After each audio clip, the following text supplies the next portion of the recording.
my god, no way, how can so cheap? $1, can't believe that.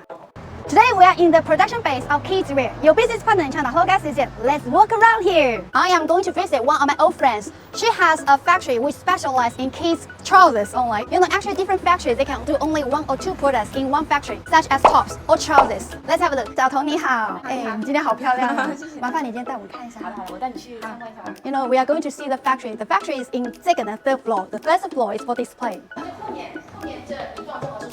That is accommodation. Look at this. These are piled up like mountains. Okay, right now we are in the workshop. Actually, you know, this is typical factory in Zhili, which is run by different families. Look at this. They are sewing different pieces all together. These are kids' gyms. 我问一下，你一天能做多少条裤子？40条。I just met their lunchtime and she invited me to have lunch with them. Wow, look at this. They are having the lunch together all with the workers here. Wow, 好丰盛啊。Okay, I'm going to have lunch first, okay? See you later. Oh, look at this, so cute. Okay, right now we are going to have a look at the luxury wholesale market in Zhili city. Okay, let's go. It's Jen. Love you.